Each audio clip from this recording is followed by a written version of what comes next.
Tapos kakain kami dito. Diyan sa Delicious.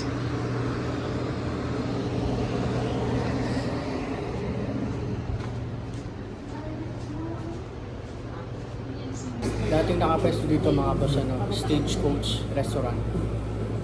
So nagsara na yun. Tapos ngayon, ang pumalit naman, Delicious. Labas natin Grand Prix.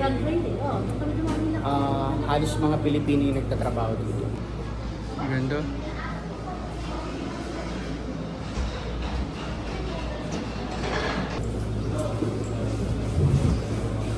Ito yung order ko mga boss.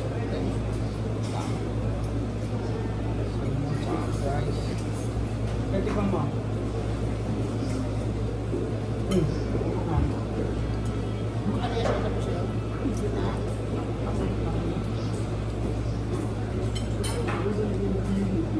Kanda mga boss.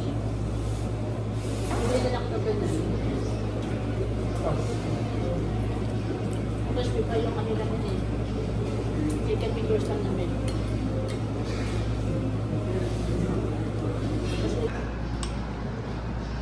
Sabi ka. Pagkain mo ma. Tatay.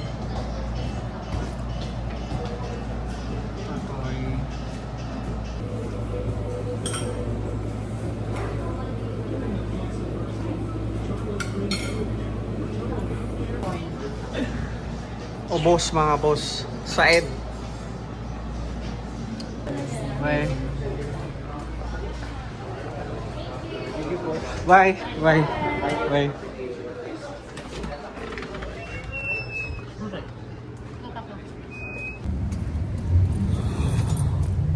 Napakausok mga boss.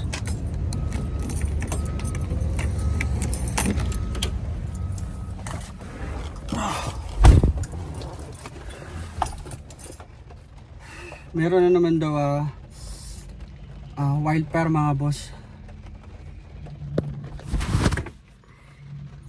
Kaya napaka usok sa labas. At buti nilang umulan. Pakita ko sa inyo. Ayan.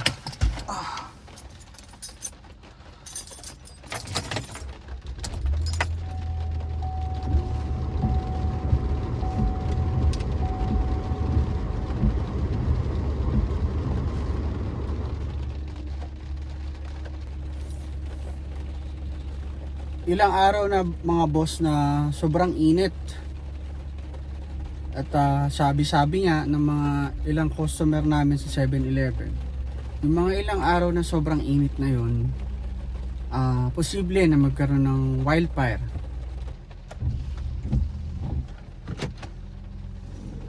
Uwi na tayo mga boss.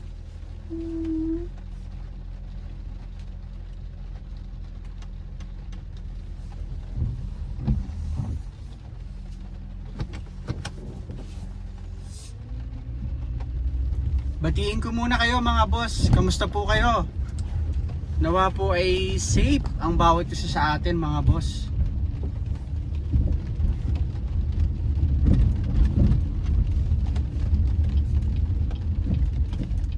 Ngayon po ay alauna ng hapon dito sa amin sa Canada at kakalabas ko lang mga boss.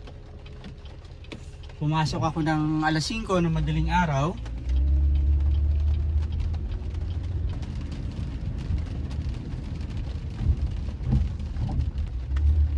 Bago tayo umuwi mga boss, dadaan muna tayo ng clinic kung saan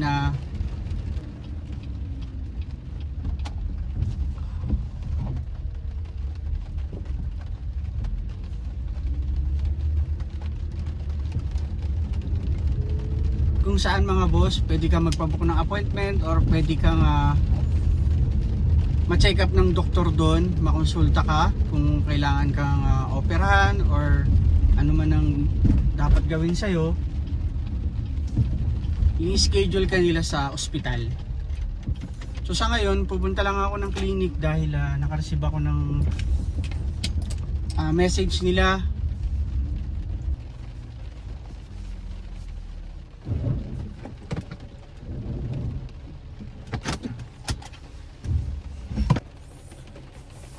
Mga boss, andito na tayo sa clinic.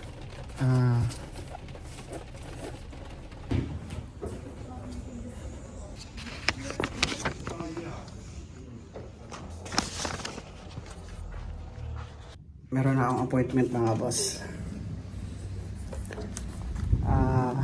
Makakausap ko na yung doktor. At nakabook ako ng appointment. There you go. Ito, ginagawa ko lang to isang beses isang taon. Kung nakasubaybay kayo sa vlog ko, na every year nagpapacheck up ako dito. Blood work. Alam ko yung blood work sa atin napakamahal. At hindi ganun, alam nyo na, hindi ganun ka-afford ng katulad ko yun pag sa Pilipinas. So kaya dito, sabi sa akin ng nanay ko sa Pilipinas, sabi nila, magpa-check up ka every year dyan kung libre naman. Sabi ko, oo, libre naman. May katagalan yung schedule, pero dito sa aming town, palibhasa maliit lang tong aming town, konti lang ang tao dito, mabilis ka namang nakakapag-book ng appointment. Dahil nga, maliit yung town. Hindi tulad talaga sa mga big city, asahan natin na hindi ganun kadali na mabuka ng appointment. Isa rin yun sa advantage namin dito sa maliit na town. Nga lang talagang konti lang ang trabaho dito sa aming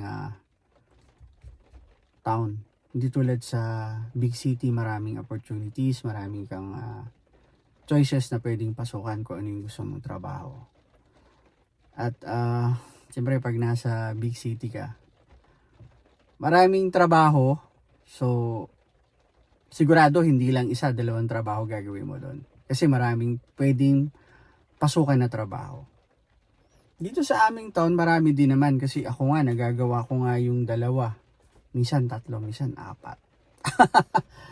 At bata pa naman ako, kaya lang meron kasi akong alam niyo na, meron akong high blood at meron akong maintenance. So sabi sa akin ng family doctor ko, yung Pilipino, na medyo magbawas ng trabaho dahil sa yun nga, sa sitwasyon ko. Alam niyo naman ang pag may high blood ka, minsan, di ba? Minsan kapag sobra-sobra yung pagod mo, hindi lang high blood yung tatama sa'yo. Minsan nagiging komplikasyon na. Nagkakaroon ka na ng ibang sakit bukod sa high blood. At alam niyo na, mas maraming trabaho, mas malaki yung tax na babayaran mo sa gobyerno. Yun ang totoo dito. So ngayon, kapag marami kang trabaho at marami kang oras na ibinigay sa iyong part-time job, dapat nakaprepare ka. Dapat alam mo na may babayaran ka talaga. Kailangan mo mag-ipon, mag-save ka. Pero kahit na nagbabayad ka ng ganun kalaki sa tax, malaki pa rin naman yung pumapasok sa'yo. Halimbawa, bigyan ko kayo ng idea sa sitwasyon ko. Kung every paycheck o every month sumasahod ako ng, sabihin natin 2,000, halimbawa lang 2,000 a month, or kasi nitong huli sinahod ko lang is 1,200 sa isang buwan. So 1,200 times mo sa 12 months, sabihin natin 13K sa isang taon. Tapos ang babayaran mong tax is 4,000. So kumita ka pa rin. So yun yung ginagawa ng iba dito. Okay lang sa kanila na magbayad sila ng tax. Kasi malaki pa rin naman yung kinita nila. Pero yung iba dito, hindi sila nagpa-part-time. Wala silang part-time, pero may nakukuha pa sila sa gobyerno. Hindi man ganun kalaki, pero pag matagal ka na dito, matagal ka nang nasa Canada na nagtatrabaho, na wala kang part-time, isa lang trabaho mo, tumataas yun. Every year na dadagdagan yung nakukuha mo, yung natatanggap mo sa gobyerno. So, isa lang yun sa senior ko sa inyo. Kasi yan yung experience ko dito eh. Alam ko yung iba, mas marami pang mas alam about doon sa tax. Na pwede pa nilang may matanggap pa sila. Yan, na-share ko lang sa inyo kasi nga, itong aking schedule ko sa doktor, ginagawa ko talaga to every year. Blood work, ECG, minsan nagpapacheck ako sa, alam niyo na, sa ihi, ganyan, sa dumi. Kasi importante yun para malaman natin kung ano ba yung nasa loob ng ating katawan. Baka mamaya meron na palang maliliit na nangyayari, bukol or something na hindi mo alam, lumalaki pala. Paano mga boss, uwi na tayo at medyo tumila na yung ulan. Ambon-ambon na lang. Pero yung usok nandyan pa rin. Kita nyo naman dyan, oh. Sa likod ko, di ba? Dito. Paano ba? Yan. Yan, oh, kita nyo, di ba? Medyo madilim. Madilim yung ulap. Uwi na tayo sa bahay at magpapahinga lang ako kasi meron din akong part-time mamaya sa 7-Eleven. Yung 7-Eleven ko, mahigit 1 taon na ako doon. At kahit pa paano malaki na itutulong sa akin nun. Pangdagdag sa mga bayarin natin dito sa Canada at pangsuporta natin sa mga batang nag-aaral. Mga anak nating nag-aaral sa Pilipinas at dito. At sa ating konting tulong sa ating mga magulang. Kultura na natin na pag nagkatrabaho tayo, hindi naman obligasyon yon. Na nakasanayan na lang talaga natin na binibigyan natin yung ating mga mahal sa buhay. Kaya kung ikaw nanonood sa akin ngayon at nandyan pa yung magulang mo, malakas pa yung magulang mo, bahagian mo sila kung anong mayroon ka.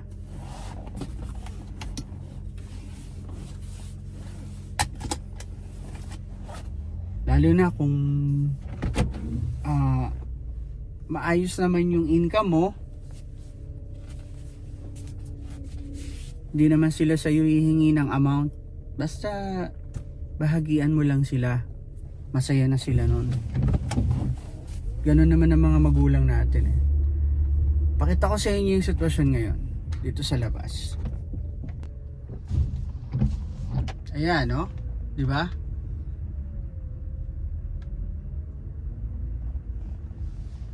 Dito lang ako iikot kasi medyo masigip doon sa pwesto ko kanina eh.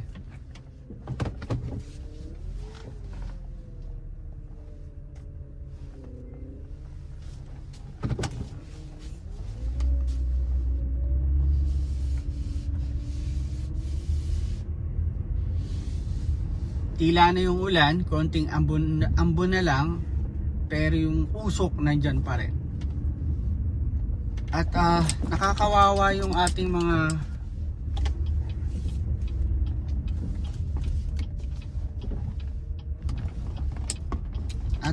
kaibigan na nagagawa dyan sa kalsada. At tingnan nyo sila, oh. Kahit na umuulan, may wildfire, makapalang usok, dire-diretso pa rin yung trabaho nila. Saludo ako sa inyo. Alam nyo boss, mga boss, may mga Pilipinong nagtatrabaho dyan.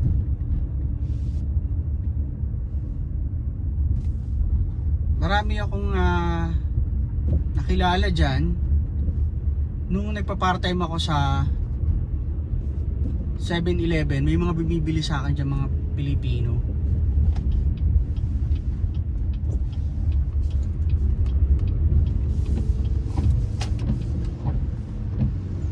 Diba, napakadilim na. Hindi nyo nakita yung daan.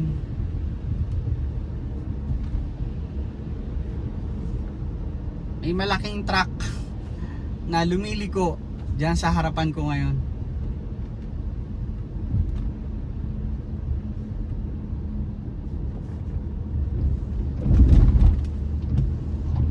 Ganito yung sitwasyon kapag merong wildfire dito sa amin, sa aming town.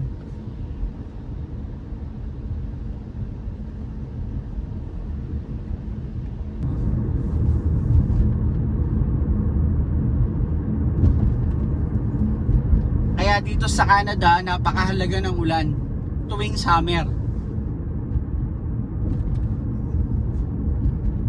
Kaya kapag nagkakaroon ng sunod-sunod na pag-ulan, masaya yung mga tao.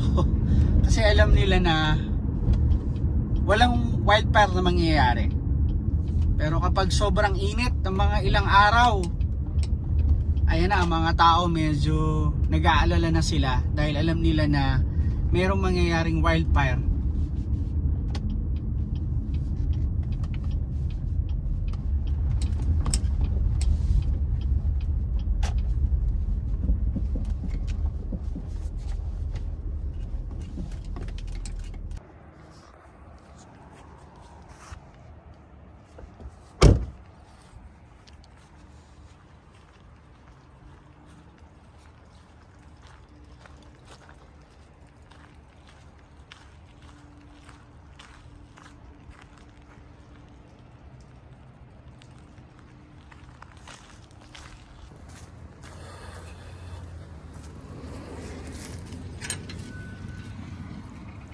Naalala ko doon sa aming lugar sa Laguna, sa Calamba City, Laguna.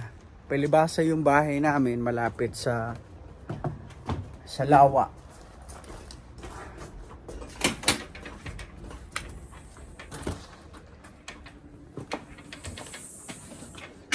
Malimit kayo maka-experience ng baha, kaya sanay na ako sa baha.